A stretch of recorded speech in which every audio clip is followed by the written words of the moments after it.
with the Democrats. So we'll get into all of that in a minute with our panel of political analysts. Allow me to introduce you to them, and perhaps you could come up with a collective noun for our three American experts. Joining me tonight is Democratic strategist Mary Ann Marsh. Good evening, Mary. Good evening, Gordon. Thanks for coming on. We've got Erol Morkoc, Republicans overseas. Good evening, Erol. Good evening. And Chris Jackson, hopefully joining us, public polling lead at Ipsos US. Are you with us yet, Chris? Not quite yet, but we've got Mary and we've got Erol, and that's all that matters, isn't it, guys? Let me start. Let me start with you, Mary. 3 months since the campaign began, right? I remember being on air, and all we heard was there's cash coming in to back her. There's this huge, overwhelming support emerging, but is the momentum just slightly petering out? Do you think, Mary? I don't think so. When you look at, we're now able to look at who's voting and how many people are voting, which is what matters in the end. And the turnout is already exceeding 2020, or on pace to do that. And overwhelmingly, just like voter registration figures that we now have, women are voting in greater numbers than men by 10%. And that's true in some of the key states, the battleground states. In Georgia, of voters so far, 55% of them are women. In North Carolina, 52% of them are women. In Michigan, 56% of them are women, and exceeding their 2020 turnout when they had the abortion ballot question on their ballot. So that's a driving factor here. Women are driving this election, and abortion is the topic that's driving it. That's really interesting too. We had a conversation about gender last night and how big a part it played in this election. Definitely more so than last time round, would you say? Yes, no question about it. And it's because not only because Kamala Harris got into the race less than 90 days ago, but it's the overturning of Roe v. Wade and Dobbs 2 years ago. And that is what this election is going to be all about. Right. Now, Erol, polls are tight, aren't they? Donald Trump, in your opinion, doing enough to close the gap, if indeed that gap exists? Because I still can't work out if they're too close to call. It's always a job and a half deciphering polls, isn't it? Favor the Democrat candidate in the U.S. Situation with Trump. The old adage is if you call somebody's house and ask them, are you voting for Trump? They'll say no. You guys say, is your neighbor voting for Trump? Oh, him? Yeah, he's doing that. And so you sort of have this shy voter, and that's sort of stopped being a thing as much in this cycle as we've seen in the early turnout. We've been very, very excited on the Republican side to have the early turnout numbers we've had. They've broken all the records we've ever had, and we've closed the gap and even taken the lead in some areas where, we didn't expect to be ahead this far, so much ahead in certain areas. Now, close the gap, in some respects, we think we're in the pole position. We didn't expect the Kamala Harris campaign to kind of collapse as it did, but as you kind of look at the metrics, definitely don't look at the betting metrics. Those are totally not congruent. But if you look at the actual metrics, we're doing well. I don't think we have a gap to close. I think we have a lead to maintain, and I think we're going to do it. Erol, do you think it's much of a story about the Labour campaigners in the UK being involved in the election campaign over there? Is that a big story for you? It's not a massive story, but it definitely did ruffle a few feathers. It's a little bit weird. There's definitely a special relationship, and I guess this is a version of the special relationship where the ruling party in a different country sends people to work on the campaign. But then again, Barack Obama said he'd rather have somebody, I forgot who it was, get elected in the UK. So I suppose tit for tat, we did it to you guys, you do it to us. I don't know, but it is a little bit uncouth, and it's probably not going to work in y'all's favor if Trump wins. He might call the British Prime Minister fourth or fifth in this case, should it happen. So. We will see what happens. Mary Ann, there's a question I've got for you, right? Over here, we have a TV programme called Mrs. Brown's Boys. If you meet anybody in the country, it's unlikely they'll say they watch it, but it has huge viewing figures. Is there a constituency of people in America who vote for Donald Trump but don't acknowledge it or don't tell people? I think that's possible, but less so than it has been in the past. And I'm not looking at polls. I think the public polling is notoriously bad. And right now, if you look at what's called the poll aggregators, where they take all the polls and do the average, they're getting flooded with junk polls. The average of crap is crap, right?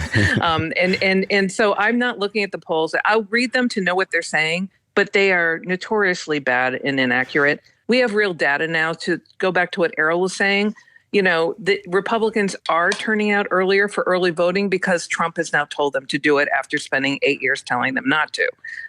Democrats are doing the opposite. They did early voting the last 8 years, but now they're probably going to go back to election day voting. So there's a lot to be said out there, but I think we're in the next 5 to 7 days. I think we'll tell the tale in this race, and it's either going to stay close or I think actually break in Kamala Harris's favor. And when you look at the actual people voting and the voter registration, which went up 150% over the last 3 months, largely women and young people 30 and under, that bodes well for her. Well, Marianne, with perfect comic timing, after what we've just heard you say about polls, allow me to introduce one more time Chris Jackson, public polling lead at Ipsos US. Good evening, Chris. Hey, good to be with you. Chris, are you in any way slightly upset to hear Marianne's view of polling? Crap in, crap out, I get it. I think we have earned a little bit of skepticism the last couple of years, and I think particularly, as she was remarking, there have been a lot of potentially lower quality polls that are not being released to provide insight into what's happening, but instead to try to impact it. So, I think people should be a little skeptical of what polls are producing. But I think at the same time, we do provide a valuable service, because how else can we understand what the American people care about except for polls?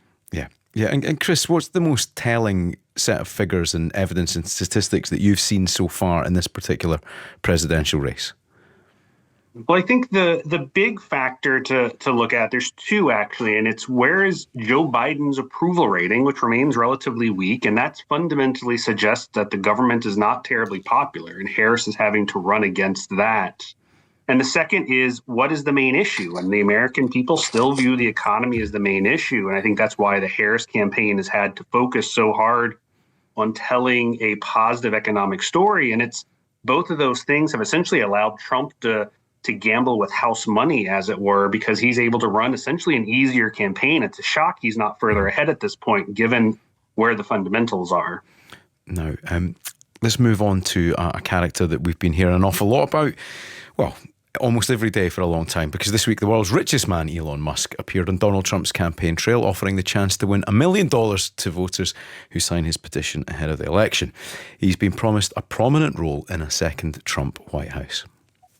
I will create a government efficiency commission, and Elon, because he's not very busy, has agreed to head that task force. Analysis from CBS shows Musk has used his platform X to reach 3.3 billion views on posts about election security, 60% of them amplified false or misleading information. Adav Note is executive campaigner at the Campaign Legal Center. The actions that we're seeing, it violates federal law pretty clearly, actually. I don't think it's a particularly close call. So Musk has also accused the Democrats of importing illegal voters to vote in November. So, Marianne, I'm going to come to you first on this one. We've had a conversation earlier in the show this evening about how significant it is that Labour activists are flying over from the UK, but this is a big issue, isn't it? What do you think about the plan from Trump to bring in Musk? Well, there are a number of problems with it. And the first you've already referenced, which is it's what Elon Musk is doing is illegal and also ineffective. He is offering people $1 million every day to register to vote. That is illegal in the United States. He was served with notice by the Department of Justice today, as he should be. It's ineffective because he's using Ron DeSantis's consultants who spent $130 million on canvassing to knock doors during his primary run and failed.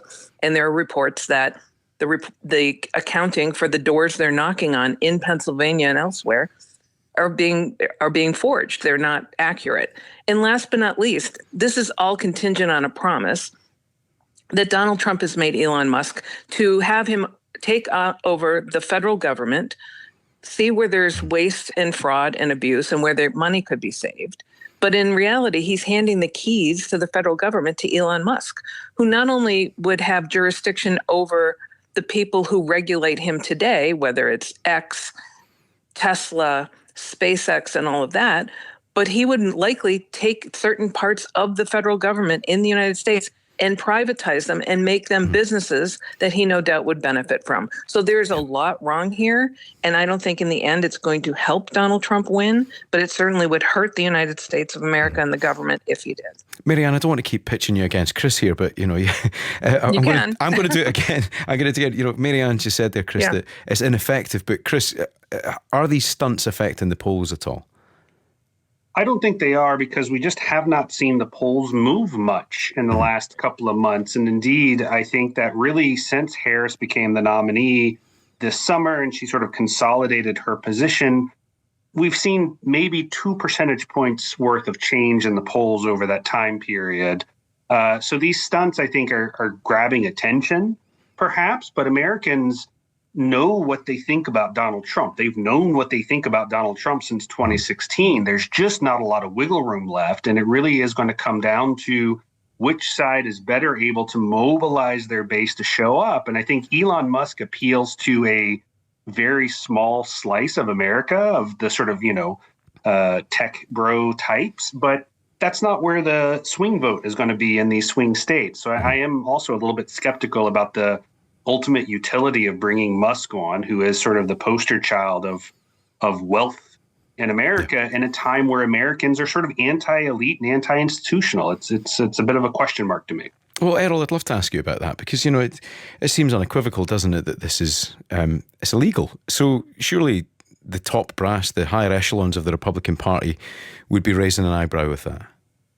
I mean, I honestly, I think it's more of a sweepstakes situation. The legality is neither here nor there of it. I mean, if he's been served some papers, whatever, the man is trying to give away $1 million to some random person who comes to one of his events. What really should be thought about is in the last 2 weeks, we've raised the federal debt by $500 billion. The national debt is at $106,000 per citizen.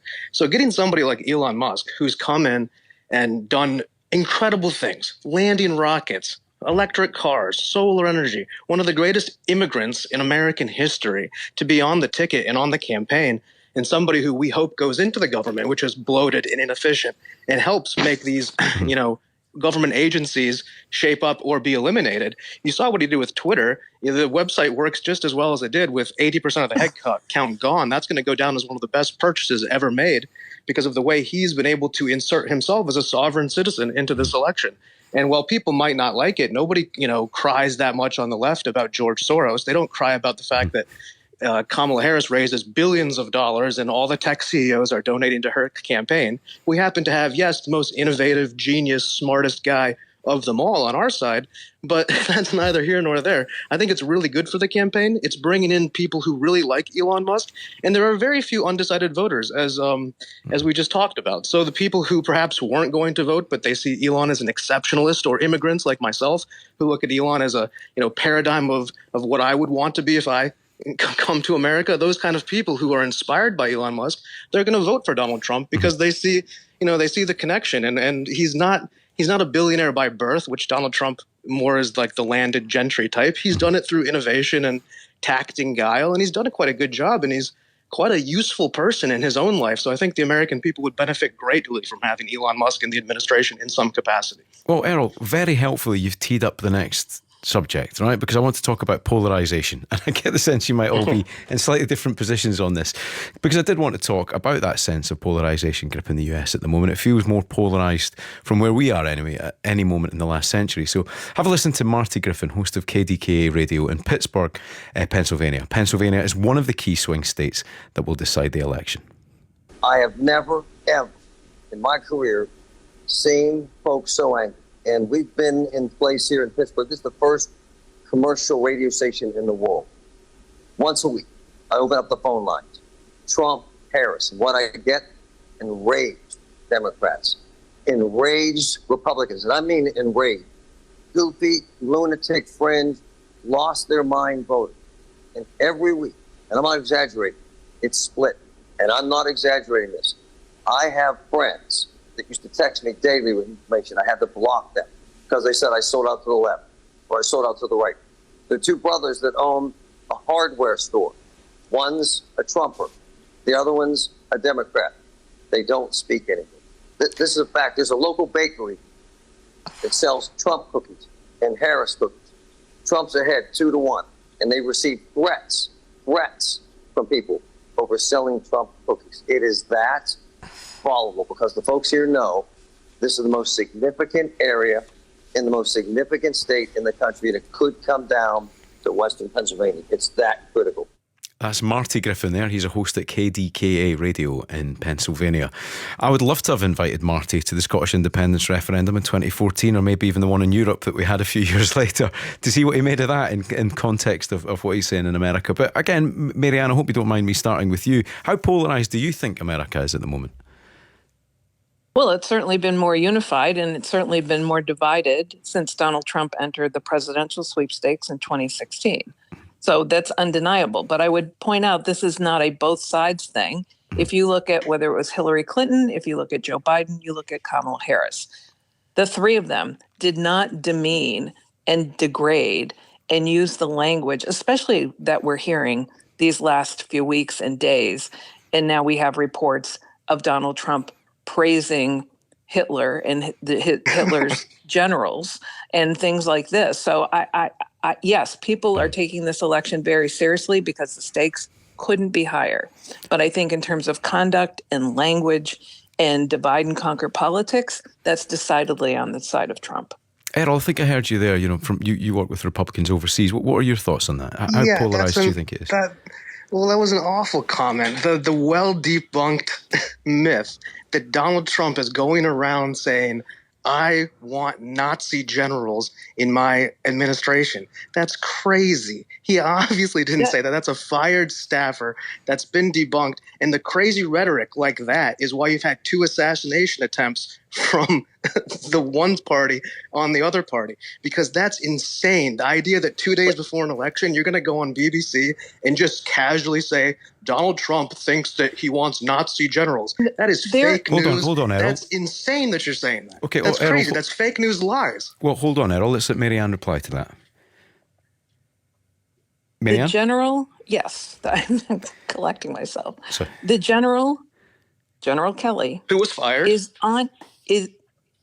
I didn't interrupt you. General Kelly, who was the chief of staff for Donald Trump, is on record, on tape, and giving interviews about what was said. There are other witnesses there. He was not the only one, number one. Number two, to point to the attempts on Donald Trump's life and try to make that partisan and point to the Democrats, there is no evidence of that whatsoever.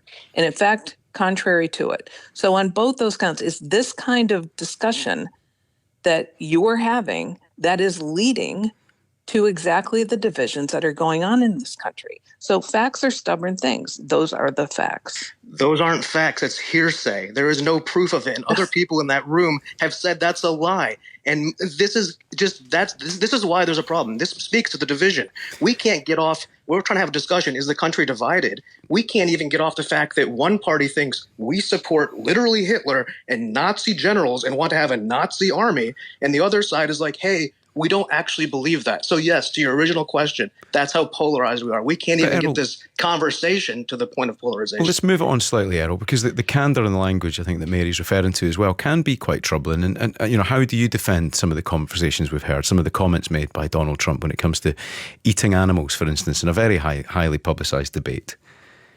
How do I defend it? It's part of a campaign. People say all sorts of things during campaigns. In that situation specifically, constituents on the ground were reporting that the 400,000 Haitians, which the Biden administration brought into the United States with an app to click to become legal immigrants and relocated them all around these small towns that had been gutted due to the end of the Industrial Revolution in America, all the factory jobs sent away. He brought in 400,000 Haitians, and then all of a sudden people reported this. Now, was he premature to say that? Maybe. But did people in that town report that? Absolutely. Okay. And he was free to say it. It's not a very hard thing to defend. Well, Errol, people will make their minds up about it. And Chris, just to come back to you on that issue of candour and polarisation and the language that's being used, do you find that has any kind of dent whatsoever on public opinion from your experience? Oh, absolutely. Americans have been witnessing a long-term decline in trust of the public sector writ large, the media, the government, everything.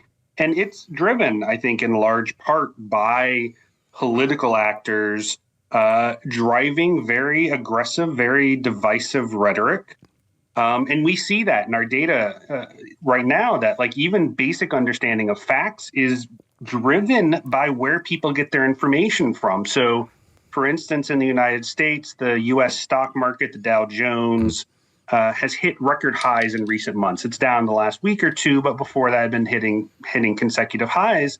People who get their news from Fox News don't believe that's true, just think it's not true at all, versus people who get their news from sort of more liberal sources overwhelmingly believe it's true. So there's this absolutely different reality that is permeating American society right now. And I think the problem with that is that when you ask people what is it they want out of life, absent of politics, it's actually the same stuff. They want their children to be safe and healthy and successful. They want their jobs to be rewarding. But the way that it's being filtered through the media, through sort of political rhetoric, is tearing that apart in a large way, much like this conversation, I think, is sort of showcasing at the moment, that there's just these absolutely different realities, people making, arguments about what's true Chris. And what's not true, driving. I'm sorry to cut you short, Chris. We are running out of time. Thank you, Chris Jackson, Erol Morkoc, and Mary Ann Marsh. The US presidential election is not far away, 5th of November. The Voice of the UK. This is BBC Radio 5 Live.